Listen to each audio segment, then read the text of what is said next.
Okay, welcome back to turn 33 of the 8 World Handicap.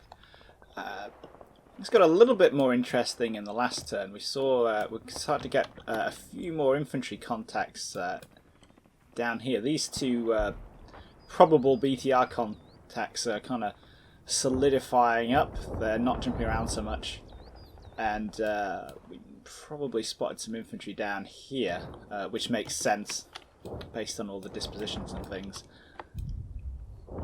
This guy is one lone squad survivor who's medicing away, and over here, over the last like 5-6 turns or so, we've had some Russian infantry heading down here, and as you can tell from this gigantic cloud of smoke and the kind of moonscape down there, they've probably been a little bit discouraged from carrying on. So, like I say, we're not really expecting that much, so I'm just going to press go. If anything happens, it'll be a nasty, nasty surprise. But hopefully, we're going to be able to spot something down here, because once we've spotted it, speak of the devil, we can start to deal with it.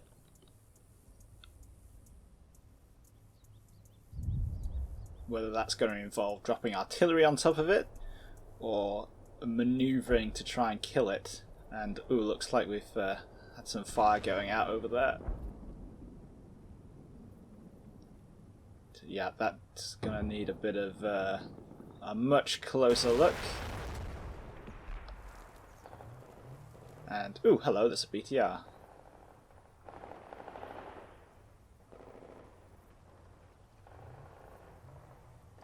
What's kind of interesting here is we've definitely got, we are sort of mirroring each other here. But, okay, that's the whole thing. So yeah, definitely some fun stuff to look at down there. And that BTR just at the end. But you can kind of see that like the general trend is that, you know, we're separated by this ridgeline. I'm on this reverse slope, and AjarmanG is on this reverse slope, and we know he's got some kind of position there, and some kind of position here, and on this side of this hill, while exactly the same, I'm on this side of this hill. So there is a kind of symmetry going on here. And we've both tried to break it. AjarmanG's pushed up here and he's kind of prodded down here with some infantry, and both times he's done that he's got a bloody nose, and I'm very kind of slowly edging my way forward up here with these guys who I'm suddenly feeling a need to spread out a lot more, but yeah, we'll have a look at that properly later. Let's check what happened over here with the A-team, or the surviving remnants of the A-team. Still got a kind of harassing one round every now and again barrage dropping in this kind of area here just to screen them off a little bit, but I don't think we get anything anything of interest.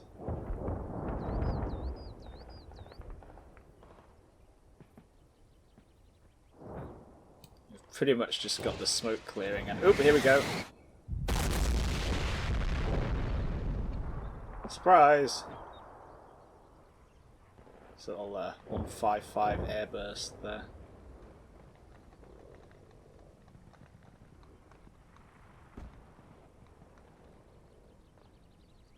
But, nope, nothing to see here, folks. And that's cool. That pretty much means that the A-team, despite down to, you know, like about a quarter of its strength, is still doing its job. So let's check this, like the center ridge here. I've actually got like 2 platoons in here, almost. That's quite a lot of bodies. Who aren't particularly doing anything, or they're just kind of waiting. Oh yeah, that's some fire off to the right there. We're taking a closer look at that in a bit. I think the only thing that happens over here is this BTR pops up. It's that shell again. It's probably going to be spotted by these guys who are edging forward. Yeah, there we go.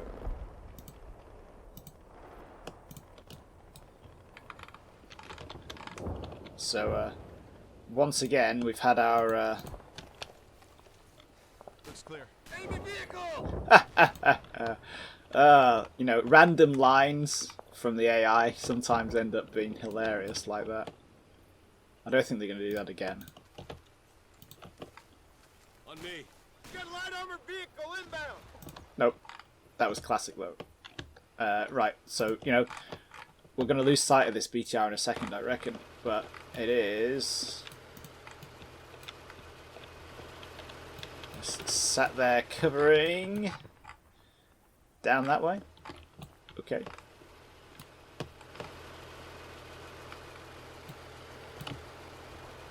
And, yeah, like we've...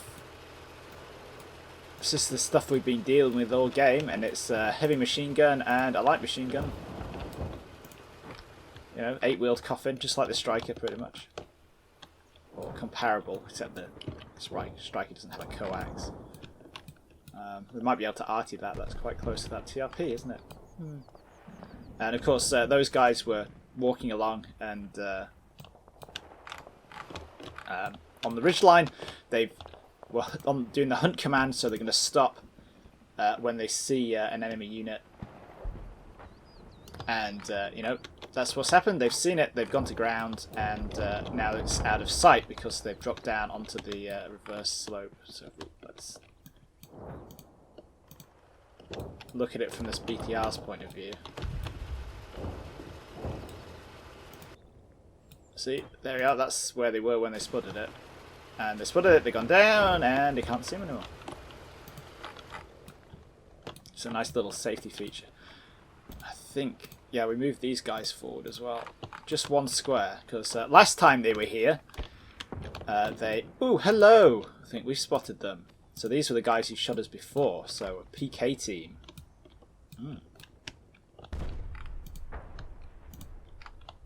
So did they just pop in when we... how long have they been there? Why did they move at the end? That's interesting.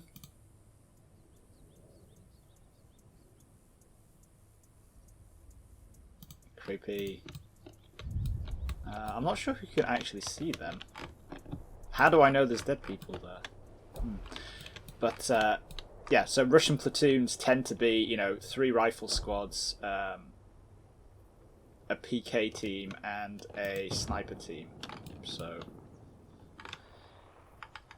yeah, that's relatively interesting. But, realistically, I got really super lucky with those guys before. Obviously, we did this before, and these guys opened up on them and missed completely at like point blank range. So very, very lucky to say that that was like a tripod mounted machine gun there. But yeah, let's see what happened down here. I'm just going to turn all the trees off so we can get a better view. We've got that Stryker was moving up.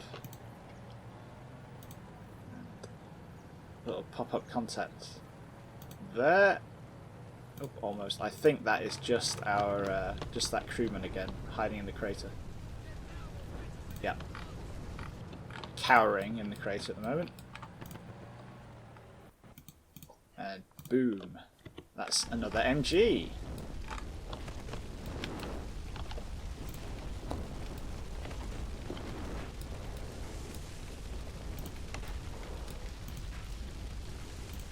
Spotted by these guys here.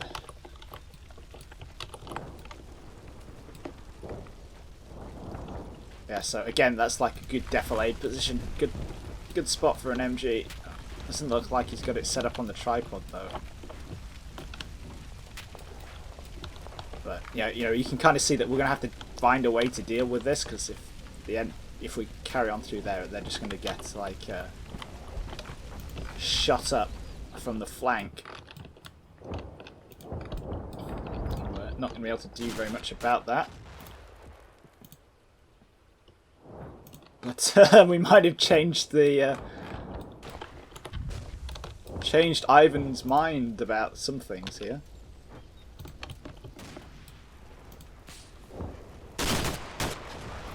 A bit of a burst and a 25mm grenade. Yeah, it's 25mm.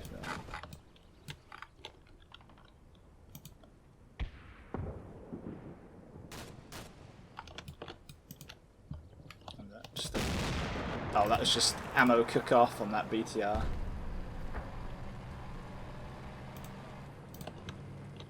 This guy ducks down, which is why we lost the contact. Now he ducks back up again. He's back up on one knee. It's another grenade heading his way. And another one. And another one. You get quite a lot of fun stuff with that XM25.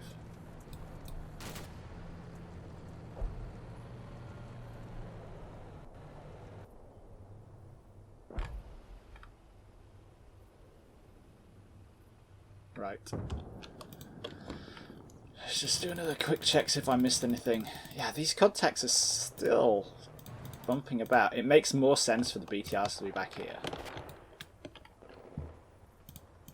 A lot more sense. But hey-ho. That should be about that. Let's just check everything again. No. These guys haven't fired anything. No, that's good. This guy is still mourning or whatever it is he's doing. Okay. First things first. Let's see if we can't... ooh, what are you doing? Ah, you're bombing back there. That's cool. You can do that.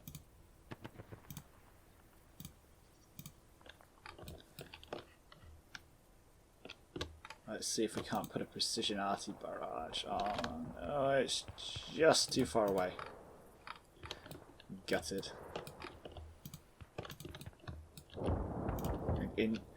Well, I was going to say in theory we could get those guys to do it, but they can't because it's, you know, too far away. Well, they can't see, rather, which is why they're alive.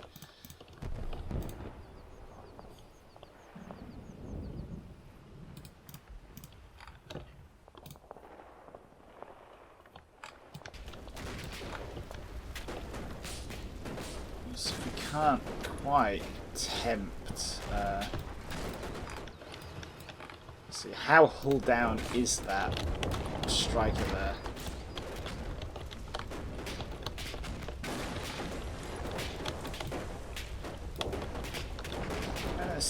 Yeah, not very.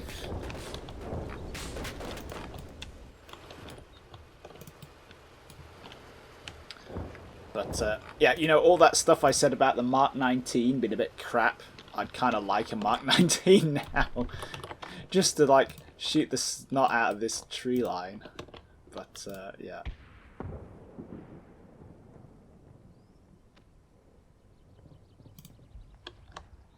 Let's just put a bit of fire in up there just to see if we can't tempt him forward. Now these guys, we're going to split off the anti-tank team and move them back to cover down the ridgeline, and that's going to leave us this kind of reinforced or quite large fire teamy type thing here. With all those guys in it, and you know, after that arty barrage has gone in, we'll send them up there and see what we can see now that we have a kind of relatively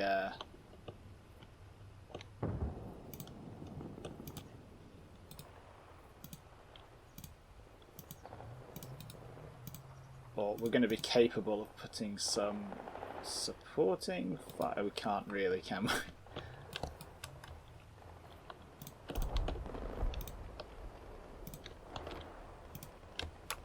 Trying to find somewhere basically where I can see up on top of that hill.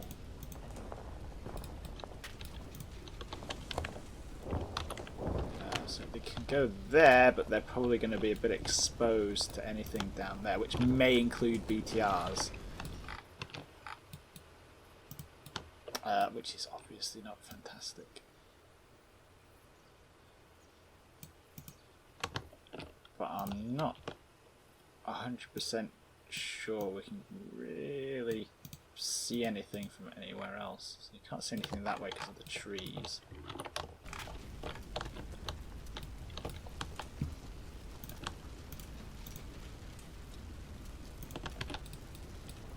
And here we're going to have the same problem, aren't we?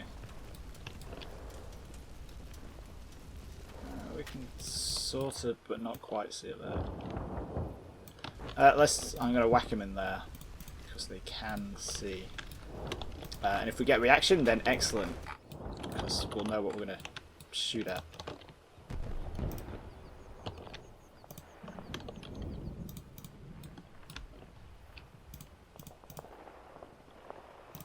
Just nudge those guys forward a tad.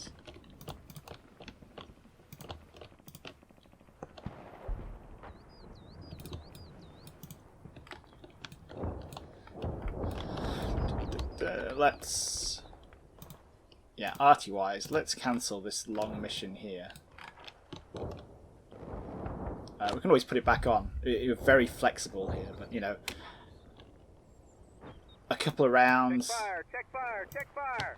every now and again is, you know, is good for business. Let's AjarmanG know that we're still kicking, still up to something.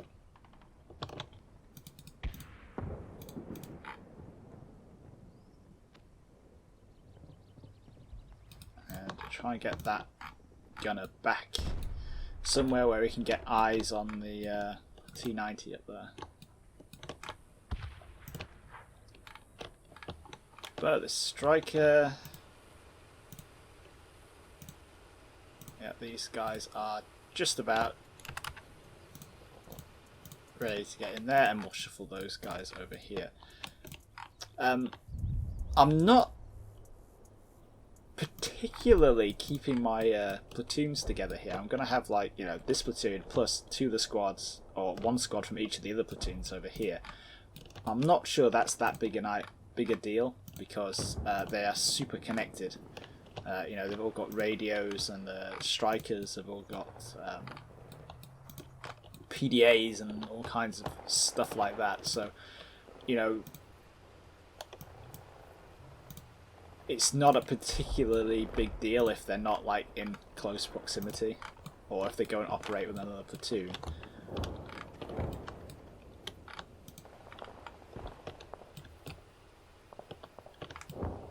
But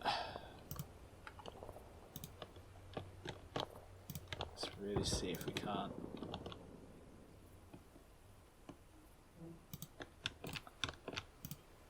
Plod these guys forward if they can get into this wood here, or into here. We should, you know, we got some opportunities. We can push this way and start eyeballing down the river line and that kind of thing. It is a bit risky because they don't really have any backup.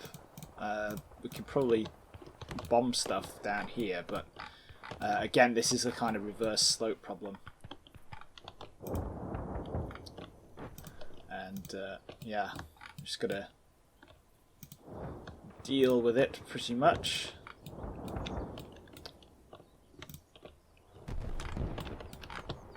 But yeah, that should do.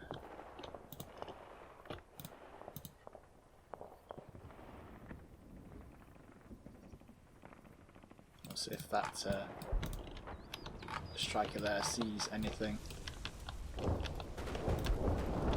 So where's my squad that saw bad guys? Yeah, you can kind of see how that's a really difficult. I suppose the advantage here is that the Russians can't really see from there either. I mean, if we look at that, if he sets up the tripod for, like, the sustained fire, he can't see. So, because he's going to be lying down, aiming at the dirt. So we do have some advantages here. But yeah, that is definitely there, that MG team covering across the face of there, you know. We know about it at least, and we know about it before we've run into this kind of area, which would be, you know, we won't want to get hit by enfilade fire from this kind of position. So, yeah. Good job we spotted that.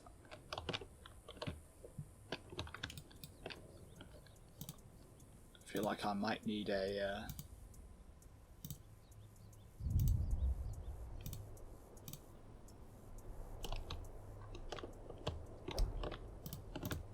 another FO over there.